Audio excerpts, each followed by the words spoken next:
அனைத்து நல்லுள்ளங்களுக்கும் வணக்கம். நான் ஆர்கே பேசுகிறேன். விக்மாஸ் சோமோட நெக்ஸ்ட் சேனல். வழக்கமாக உலக செய்திகள், இன்றைய சிறப்பு செய்திகள், இன்றைய ஒரு மாற்றம் ஏதாவது தென்படுகிறதா எனது முகத்தில் அப்படின்னு கருத்துக்களாக பதிவிடுங்கள். ஏதோ புதுசாக ட்ரை பண்ணி பார்த்தேன். அதை விட மிக முக்கியமான செய்தி, நேற்று ரவிக்குமார் சோமு சேனலில் இரவு பதிவு பார்த்துட்டு இன்றைக்கி காலையில் தங்கத்தோட விலை ஏற்றம் வரும்போது என்னுடைய ஞாபகம் ஏதாவது ஒரு சிறு துளி, ஒரு சிறு மூலையில் ஏதாவது தட்டியதா, பொறி தட்டியதா. ஏன்னா கிறிஸ் ஸ்டார்மர் அவர்கள் சீனாவில் போயிட்டு காலடி வைக்கும்போது, கனடா அங்கே சீனாவை போயிட்டு ஏற்கனவே அக்ரிமெண்ட் போட்டு வந்ததுக்கப்புறம், ஐரோப்பா இந்தியாவுக்கு வந்ததுக்கப்புறம், அங்கே சிரியாவுக்குள்ளார அமெரிக்காவை வெளியேற்றினதுக்கப்புறம், இந்த நிகழ்வு எல்லாம் என்ன தோன்றுகிறது உங்களுக்கு? டாலருடைய வீழ்ச்சியை குறிக்கிறது என்று உணர்த்துகிறது. மக்கள் என்ன நினைக்கிறாங்க? நம்ம எதுக்குப்பா இதுக்கப்புறம் டாலரை வாங்கி ஸ்டாக் பண்ணிட்டு இன்வெஸ்ட்மெண்ட்டாக, ஏன் நம்ம கோல்டு பக்கமே திரும்பிடலாமே? மக்கள் இல்லை, ஒட்டுமொத்த அரசாங்கமும் வாங்குறாங்க, மக்களும் வாங்குறாங்க, எல்லாருமே வாங்குறாங்க. தங்கத்தோட விலையேற்றத்திற்கான முக்கிய காரணம் என்ன? டாலரோட வீழ்ச்சி என்று சொல்லப்படுகிறது. இன்னொரு பக்கம் ரஷ்யா உக்ரைன் வார் மீதி எல்லாத்தையும் தாண்டி என்ன நிகழ்ந்தது? எப்படி ₹1 ₹2 ₹1000 ₹2000 போயிட்டு ஒரு நாளைக்கு ₹10,000 ஏறனா இந்த சாமானிய மக்கள் தாங்குவாங்களா? மக்களே, நேற்றே நம்ம சொல்லியிருந்தோம், என்று தனியும் இந்த சுதந்திர தாகம்ன்ற மாதிரி, என்று தனியும் இந்த தங்கத்தின் தாகம்ன்ற மாதிரி. இதுக்கெல்லாம் ஒற்றை காரணம் யார்? இந்த மனுஷன் ட்ரம்ப் அவர்கள் தான். இன்றைக்கி பக்கத்து வீட்டு பாட்டி கூட புலம்பிட்டு இருக்கு, என்னடா கண்ணு, எப்படா அந்த தங்கத்தை வேலை குறையும் அப்படின்னுது. அப்போல்லாம் எங்கள் பாட்டி கல்யாண காலத்தில் ₹1 ₹2 ₹5 இருந்துச்சான். அப்போ தான் நினச்சேன், பாட்டி நீ அந்த காலத்துலேயே வாங்கி வச்சுருந்தா நான் இன்றைக்கி இப்படி இருந்திருப்பேனா அப்படின்ற மாதிரிலாம் ஒரு கேள்விகளை கேட்டேன். இருந்தாலும் என்ன சொல்கிறது மக்களே, வாங்க வீடியோ பதிவு கொள்ள போகலாம். நிறைய விஷயங்கள் பார்க்கலாங்க. மிரட்டல்னால் சாதாரண மிரட்டலாக இல்லை, அமெரிக்காவுக்கே பயங்கர வீடியோ பதிவாக விட்டு மிரட்டலாக விட்டுட்டு இருக்கிறாங்க ஈரான் தரப்பில். அதையும் சேர்த்து பார்த்துடலாம். வீடியோக்குள்ள போகிறது முன்பு நீங்கள் நம்ம சேனலை சப்ஸ்கிரைப் பண்ணலாம். சப்ஸ்கிரைப் பண்ணிட்டாங்க, மறக்காம பெல் பட்டன் கிளிக் பண்ணி ஆல் ஆப்ஷன்ஸ் கொடுங்க. வீடியோக்குள்ள போகலாம்.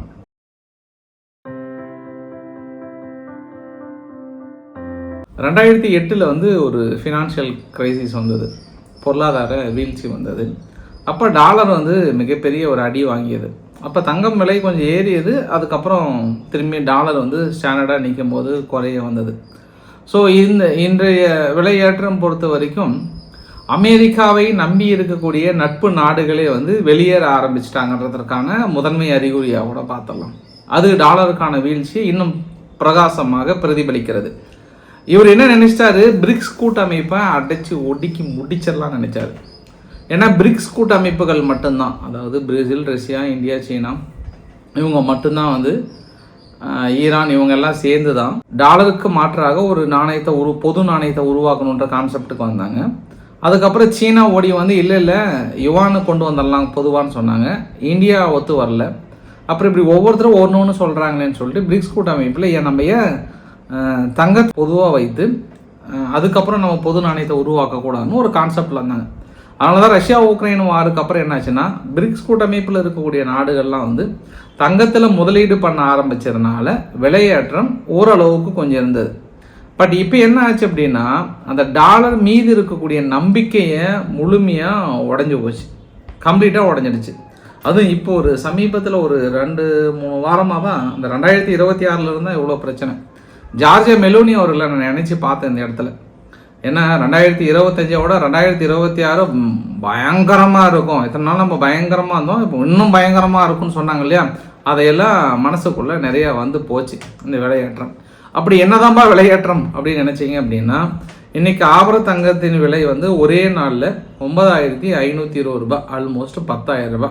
வரலாற்றில் இதுதான் முதல் தடவை ஒரே நாளில் இவ்வளோ விலை ஏறுறதெல்லாம். ஏதோ ₹500, ₹600, ₹1000, ₹2000, ₹3000. நேற்று அதிகபட்சம் 5200 நம்ம அதிகமாக பார்த்தோம்.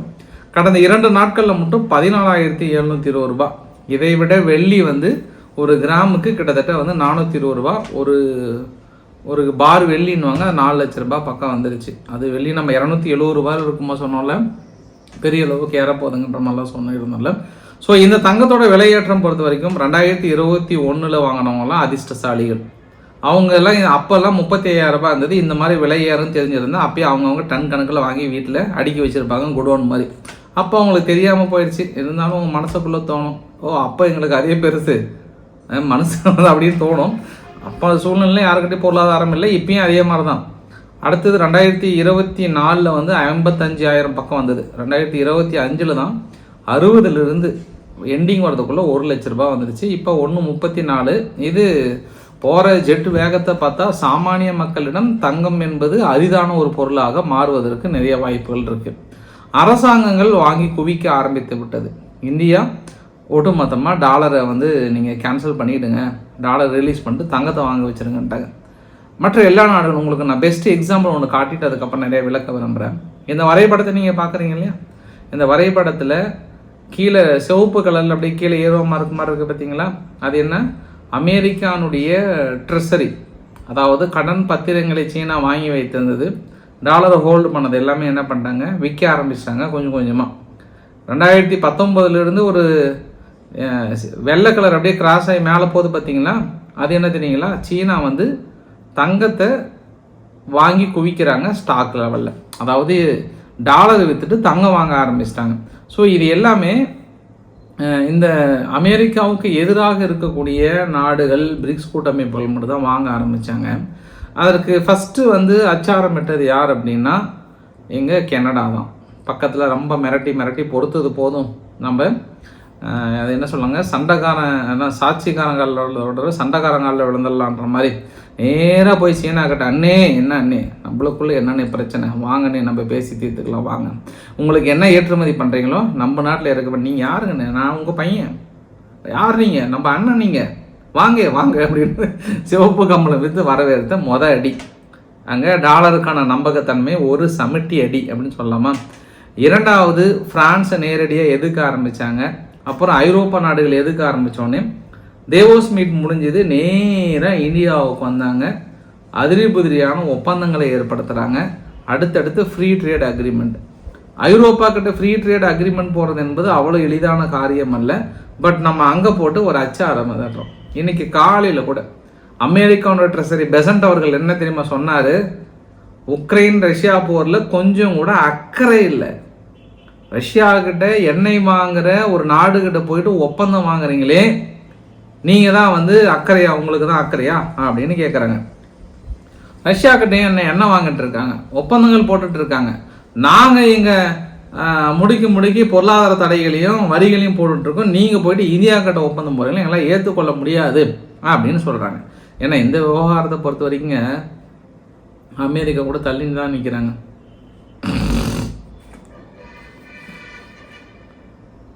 இந்த விவகாரத்தை பொறுத்த வரைக்கும் அமெரிக்கா கூட தள்ளி தான் நிற்கிறாங்க. ஃபஸ்ட்டு ஐரோப்பா தான் ரொம்ப வெறி பிடிச்ச வேங்கைகளாக இருந்தாங்க, புதிய வசனங்கள்லாம் கொடுத்தாங்க, ஆயுதங்களை கொடுத்து அமைதி ஏற்படுத்துகிற மாதிரிலாம் பயங்கரமாக சொல்லி வரியெல்லாம் போட்டு கடைசியில் இப்போ அவங்களே நம்மக்கிட்ட வந்ததுனால அடுத்து சமிட்டி அடி ஐரோப்பா நம்மக்கிட்ட வந்தது. மூன்றாவது சமிட்டி அடி என்ன தெரியுங்களா, அது யூகே நேரடியாகவே எங்கள் சீனாவுக்கு போனது தான். கிறிஸ் ஸ்டார்மர் அவர்கள் நேற்று இரவு பதிவில் சொல்லியிருந்தேன்ல, கிறிஸ் ஸ்டார்மர் அவர்கள் பதிவு வச்சதுக்கப்புறம் அந்த மனுஷன் வேறு வரிசாமி வேறு இதுக்கு என்ன பொங்க போகிறாரோ தெரியல, நாளைக்கு எல்லா மக்களும் ஓடி வந்து தங்கத்தை தான் கை வைப்பாங்க அப்படின்னு நினச்சோம், பார்த்தா இவ்வளோ கை வைப்பாங்கன்னு நம்ம எதிர்பார்க்கலாம் நம்ம. அப்போ கிறிஸ் ஸ்டார்மர் அவர்கள் போனது வந்து அமெரிக்க பத்திரிகைகள் என்ன எழுதுகிறாங்க அப்படின்னாங்கன்னா, இது வந்து சரண்டரா டீலான்னு கேட்குறாங்க. அதாவது அமெரிக்கா கிட்ட சரணாகதி, யூகே கிட்ட சீனா கிட்ட சரணாகதி ஆகிறீங்களா இல்லை நீங்கள் டீல் ஏற்படுத்த போகிறீங்களா அப்படின்ற ஒரு கேள்வி ஏற்படுத்துகிறாங்க. ஏன்னா நம்ம நேற்றே சொல்லியிருந்தோம், பாகிஸ்தான் இந்தியா மாதிரிங்க யூகே சீனா, அவங்களே ஓடி போயிட்டு சீனா கிட்ட விழும்போது எல்லா மக்களுக்கும் தோணிடுச்சு, இதுக்கப்புறம் நம்ம டாலரை நம்பி பிரயோஜனம் இல்லை, இது டாலருக்கான வீழ்ச்சியின் தொடக்கம். இது மட்டும் இல்லாத இன்னும் அடுத்தடுத்து ஐரோப்பா நாடுகள், இன்றைக்கி ஜெர்மனி வந்து என்ன தெரியுமா சொல்லியிருக்காங்க, அதாவது இதுக்கு முன்பு வான் தடுப்பு சாதனங்கள் எல்லாமே இருந்தது அப்படின்னா அமெரிக்கானுடைய சேட்டலைட்டோட கனெக்ட் பண்ணி தான் இன்ஃபர்மேஷன் கொடுத்து போய் தாக்கல் நடத்த முடியும். இப்போ ஜெர்மனி தனது ஆசை என்ன வெளிப்படுத்தியிருக்காங்கன்னா, இதுக்கப்புறம் ஏன் நம்ம அமெரிக்க சேட்டலைட்டை நம்பி அவங்க தகவல் கொடுத்ததுக்கப்புறம் தான் நம்ம தாக்கல் நடத்தணும், ஏன் ஹோம்மேடு சாக்லேட் மாதிரி ஹோம்மேடு ஜெர்மனி இருக்கக்கூடாது அப்படின்னு அங்கே ஒரு தனது கருத்தை வந்து தெரிவித்திருக்கிறாங்க.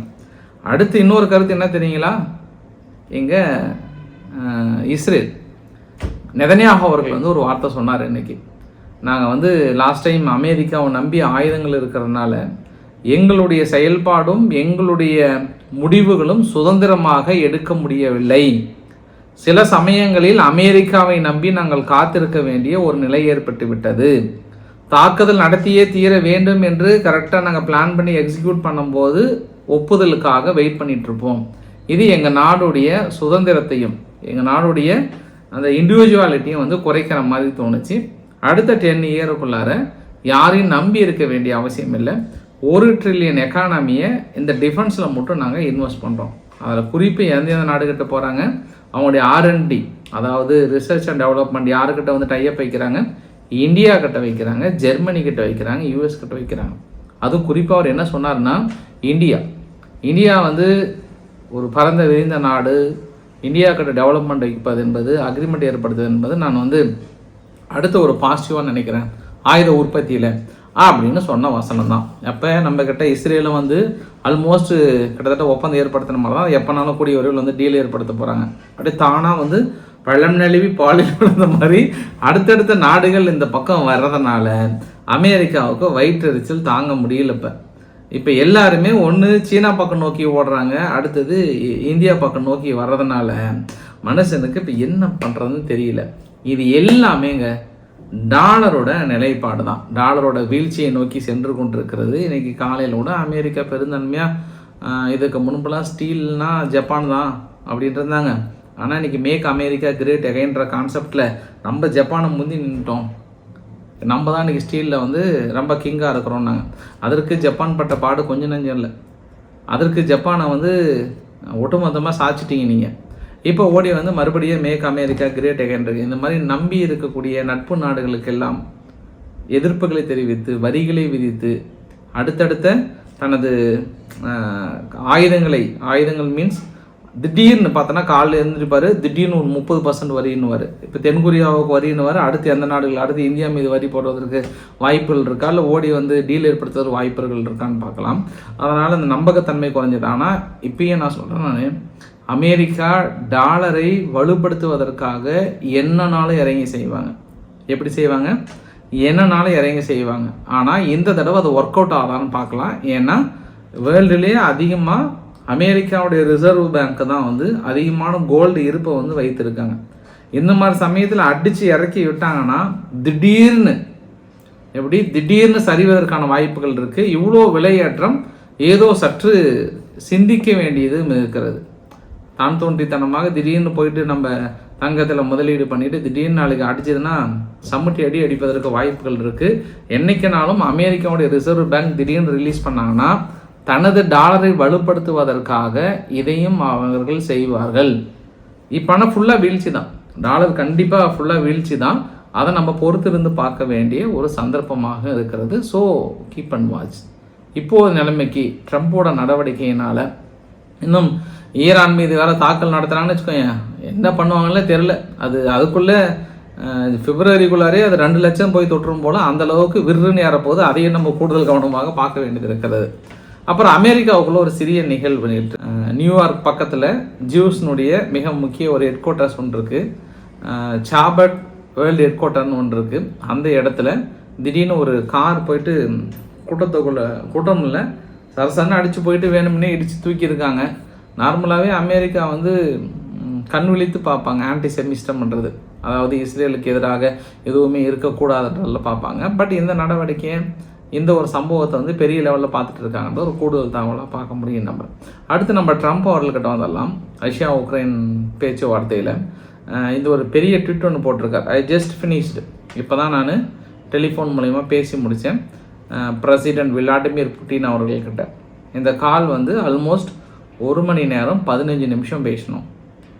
வி டிஸ்கஸ்டு ரஷ்யா வந்து ரஷ்யானுடைய ஏர் பிளான், அது இல்லாமல் உக்ரைன் வந்து என்ன பண்ணிட்டாங்க, ரஷ்யாவுடைய முக்கிய ஏர் பிளான் மற்ற வேரியஸ் சைட்ஸ்லாம் வந்து தாக்கல் நடத்தினாங்கல்ல பற்றியா, அதை பற்றிலாம் நிறைய பேசினாங்களாம். குட் கான்வர்சேஷன், நல்ல உரையாடல். ஆனால் இந்த உரையாடலில் உடனடியாக அமைதி பேச்சுவார்த்தை பற்றி நாங்கள் பேசலை, மாறாக வேறு என்னெல்லாம் நாங்கள் பேசணும் அப்படின்னா, ஏன்னா அவர் பெருசாக சொல்லலை அமைதியை பற்றியோ வேறு எதை பற்றியோ ரொம்ப ஸ்ட்ராங்காக சொல்லலை. அதுவும் ரீசெண்டாக அவங்களுடைய ஏர்ஃபீல்டு மீதெல்லாம் அட்டாக் பண்ணியிருக்காங்க, அதற்கு நாங்கள் பதிலடி கொடுப்போன்ற மாதிரி சொல்லியிருந்தாங்க. பட் அது இல்லாமல் வி டிஸ்கஸ் ஈரானை பற்றி பேசணும்.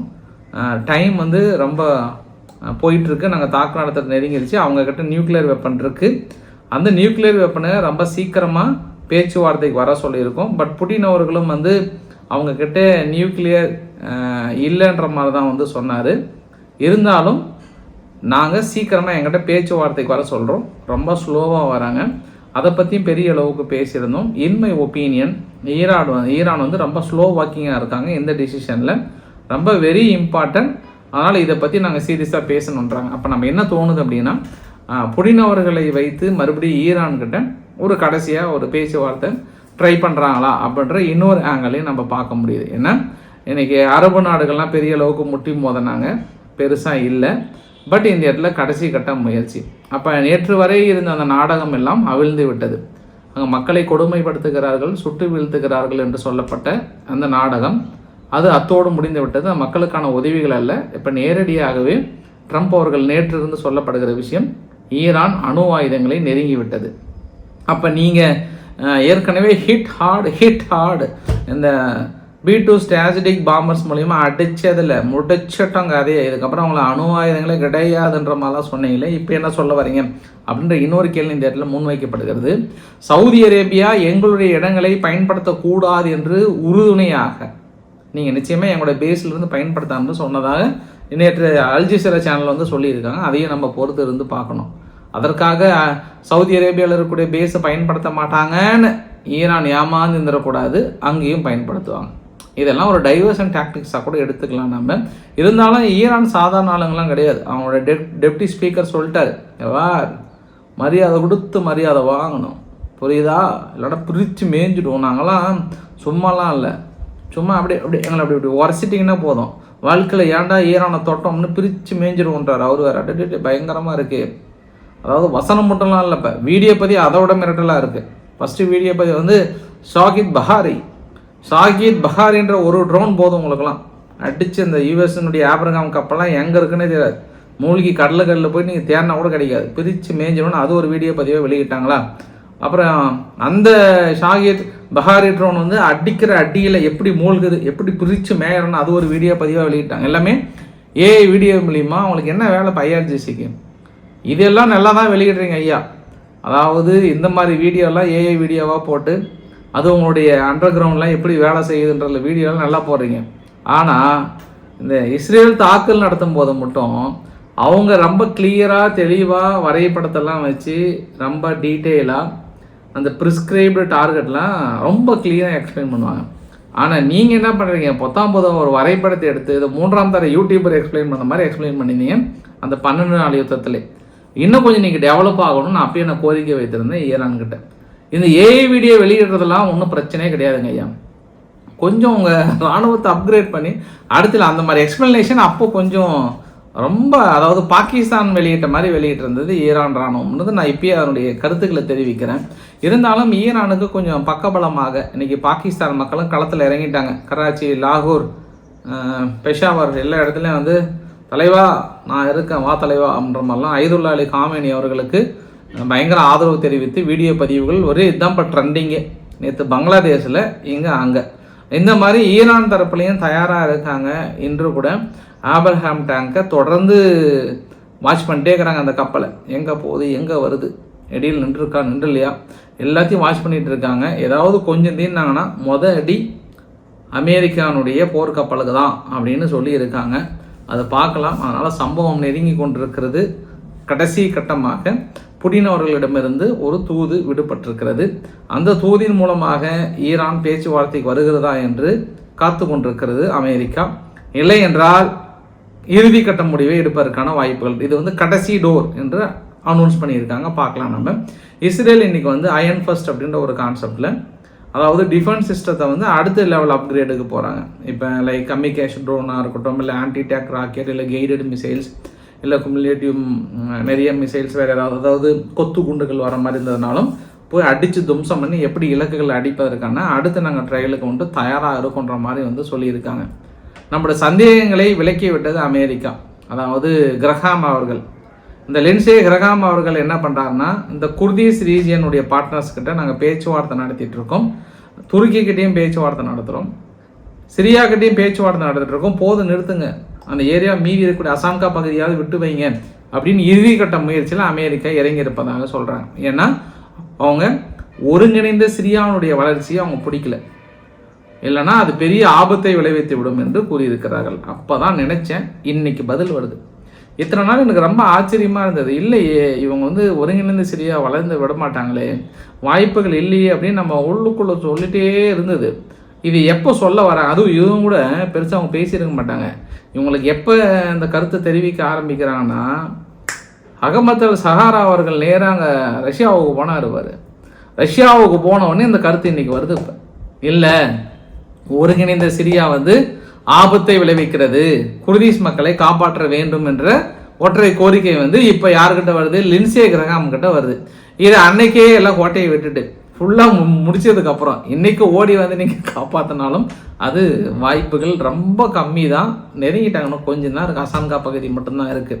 இன்னும் சுற்றி இருக்கக்கூடிய அரசியல் நிகழ்வுகள் பார்க்கணும் அப்படின்னா, வெனிசுலாவில் எதிர்க்கட்சி தலைவர் மச்சுடோ அவர்கள் வந்து வெனிசுலா மக்களே கூடிய விரைவில் நான் அங்கே வெனிசுலாவில் வந்து இறங்க போகிறேன், சமூகம் பெருசாக இருக்குது அப்படின்ற மாதிரிலாம் சொல்லியிருக்காங்க. ஏதோ இந்த அம்மாவுக்காக அங்கே ஒட்டுமொத்த மக்களும் காத்துட்ருக்கிற மாதிரியே ரொம்ப நாளாக பேசிகிட்டு இருக்காங்க. அந்த மச்சுடா போயிட்டு நோபல் பரிசை போயிட்டு ட்ரம்ப் அவர்கள் கொடுத்தாங்கல்ல, அவங்க இப்போ மதுரை போனால் என்ன, அண்ணன் போனால் அது என்ன காலியாகன்ட்டு அங்கே ரொம்ப போயிட்டுருக்கு. அப்பப்போ வசனம் மட்டும் நாங்கள் அமெரிக்கா பேச்சு கேட்க மாட்டோம்னு போயிட்டுருக்குறாங்க. இப்போது நிலைமைக்கு மச்சுடாவுக்கே டஃப்பு கொடுப்பாங்க. ரோட்ரிகஸ் அவர்கள், வெனிசுலாவில் இருக்கக்கூடிய ரோட்ரிகஸ் அவர்கள் கொஞ்சம் ஓரளவுக்கு அப்படியே சாவகாசமாக அமெரிக்கா கிட்ட பேச்சுவார்த்தையாக தான் போயிட்டுருக்குறாங்கன்னு நான் நினைக்கிறேன். பார்க்கலாம் இவங்க போயிட்டு என்ன பண்ண போகிறாங்களா தெரியலன்றது கூடுதல் தகவல். இந்த வீடியோ பதிவு ரெசனண்ட் அப்படின்ற ஒரு சேனலில் வந்து பார்த்தேன் நான். பங்களாதேஷனுடைய எல்லை பகுதியில் சர்வசாதாரணமாக ஸ்மக்லிங் பொருள், போதைப் பொருட்களோ இல்லை ஆயுதங்களோ எப்படி தூக்கி போட்டு சாதாரணமாக இப்படி தான் கடத்துகிறாங்கன்னு சொல்கிறாங்க பாஸ், பங்களாதேஷனுடைய எல்லை பகுதியில். அதுக்கு தான் இன்றைக்கி ரொம்ப நாளாக இழுப்பறியிலே இருந்தது. இன்றைக்கி ஹைகோர்ட் வந்து என்ன சொல்லியிருக்காங்கன்னா, பங்களாதேஷ் கவர்மெண்ட் வந்து இமீடியட்டாக மார்ச் 31 எல்லை பகுதியை பிஎஸ்எஃப் கிட்ட ஒப்படைக்கணும்னு சொல்லிட்டாங்க. ஏன்னா இவங்க ரொம்ப நாளாக தனது வச்சுக்கிட்டு, அதாவது பங்களாதேஷை வந்து மத்திய அரசோட கட்டுப்பாட்டுக்கு கொடுக்காம, அங்கே இரும்பு வேலிகளும் போட விடாமல் அவங்க கட்டுப்பாட்டுகளில் வச்சுக்கிட்டு, அது இல்லாமல் இன்னொன்று என்ன சொல்கிறாங்கன்னா, இந்த எல்லை பகுதியில் ஊடுருவது எல்லாமே வந்து மத்திய அரசு தடுக்கலைன்ற ஒரு குற்றச்சாட்டுமே வச்சுட்டு இப்போ தான் கோர்ட்டு வந்து இன்னும் ஏன் நீங்கள் மத்திய அரசுக்கிட்ட கொடுக்காமல் இருக்கீங்க, பிஎஸ்எஃப் கிட்ட கொடுக்காமல் இருக்கீங்க, உங்களால் பணிகளை வந்து தாமதமாகிறது, அதுவும் இப்போ வளர்ந்து வரக்கூடிய சூழ்நிலையில் ரொம்ப சீக்கிரமாக அமைக்க வேண்டிய ஒரு சூழ்நிலை, இமீடியட்டாக அந்த பகுதியை குறிப்பிட்ட பகுதிகளை ஸ்டேட் கவர்மெண்ட்லேருந்து சென்ட்ரல் கவர்மெண்ட் பகுதிக்கு கொடுங்கன்ற ஒரு உத்தரவுமே கொடுத்துருக்காங்க. ஏன்னா இன்னுமே ஃபென்சிங் போடாமல் இருக்காங்க. ஃபென்சிங் போடாமல் இருக்கிறனால என்ன பிரச்சனை வருதுன்னா, இந்த இரும்பு வேலிகள் அமைக்காமனால ஏதோ வந்து டீ குடிச்சு போகிற மாதிரி வந்துட்டு போகிறாங்க பங்களாதேஷிலிருந்து. இது பெரிய ஆபத்தை விளைவிக்கிறது. இவங்க ஓட் பேங்கிங்காக நிறுத்தி வைக்கிறாங்களா அப்படின்னு இன்னொரு ஆங்கிலையும் பார்க்க முடிகிறது மம்தா பானர்ஜி அவர்கள். ஏன்னா பெரிய எதிர்ப்பு தெரிவிச்சுட்டே இருக்காங்க. பார்க்கலாம், அதுவும் மார்ச் வரைக்கும் கொண்டு போகிறாங்க. அதெல்லாம் முடிஞ்சு இரும்பு ஃபென்சிங் போகிறதுக்குள்ளே ஃபுல்லாகவே வந்துடுமான்னு தெரியல. அதை பொறுத்திருந்து பார்க்க வேண்டிய ஒரு தகவலாகவும் இருக்கிறது. கிளைமேக்ஸில் 2 தகவலை பார்த்துட்டோம். இன்றைக்கி ட்ரம்ப் அவர்கள் வந்து ஒரு பிளான் ஒன்று, அவங்க நாட்டுக்குள்ளே பிறக்கின்ற குழந்தைகள் ஒவ்வொருத்தருக்கும் ஒரு அக்கௌண்ட் ஒன்று ஓப்பன் பண்ணி அந்த குழந்தைங்களுக்கு $1000 வந்து டெபாசிட் பண்ணுறாங்களாம். அந்த $1000 டெபாசிட் பண்ணதுக்கப்புறம் அந்த குழந்தை 18 வயசு வளரும்போது அது அப்படியே வளர்ந்து அந்த குழந்தைக்கு கல்வி தேவைக்காகவோ வீடு கட்டுவதற்காகவோ மற்றதுக்கோ தேவைப்படும். மிகப்பெரிய ஒரு திட்டம் அப்படின்றாங்க. ஐயா அந்த திட்டம்லாம் வாங்க ஐயா, நாங்கள் மாதம் செய்கிறோங்க ஐயா, அங்கே வாங்க. மகளிர் உரிமை தொகைன்னு பாருங்கள், $1000. அதுவும் தமிழ்நாடு பார்த்தீங்கன்னா வரும், ஒரு சில மாநிலம் 2500 வரைக்கும் போயிட்டுருங்க. இப்போ அடுத்த தேர்தல் அறிக்கையில் 3000 வரைக்கும் வந்திருக்குங்க ட்ரம்ப் ஐயா. வாங்க இங்கே கொஞ்சம் தமிழ்நாட்டுக்கிட்டலாம் வந்து கற்றுக்கோங்க. $3000 போய் நிற்கிறோம். இப்போ $1000 மகளிர் உரிமை தொகை வந்து இப்போ $3000 நிற்கிறோம் என்பது கூடுதல் தகவல். ஆனால் அதையும் நம்ம சேர்த்து சொல்ல வேண்டியதுதான். நேற்று தான் சொன்னாங்க, நைஜரில் வந்து திடீர்னு மிகப்பெரிய ஒரு அட்டாக்கு. குறிப்பாக எங்கன்னா, இந்த வரைபடத்தில் பார்க்குறீங்களா, இன்டர்நேஷ்னல் ஏர்போர்ட் இருக்குது. அந்த இன்டர்நேஷ்னல் ஏர்போர்ட்டில் ஆளுகின்ற அரசாங்கத்துக்கும் அங்கே ஒரு சில எதிரி குழுக்களும் பார்த்தீங்கன்னா, நைஜர் பொறுத்த வரைக்கும் சாட், பர்கினோ ஃபேசோ இது 3மே கொஞ்சம் அமெரிக்கா விலகி இருக்கக்கூடிய நாடுகள், குறிப்பாக ஐரோப்பா வெளியேற்றிய நாடுகள். மறுபடியும் பெரிய ஒரு கன் ஃபைட் போயிட்டு இருப்பது என்பது நம்ம குறிப்பிடத்தகுந்த ஒரு விஷயமா பார்க்கலாம். ஸோ பிடிச்சிருந்தா லைக் பண்ணுங்கள், ஃப்ரெண்ட்ஸை ஷேர் பண்ணுங்கள், சப்ஸ்கிரைப் பண்ணுங்கள். ரவிக்குமார் சேனல். நன்றி, வணக்கம்.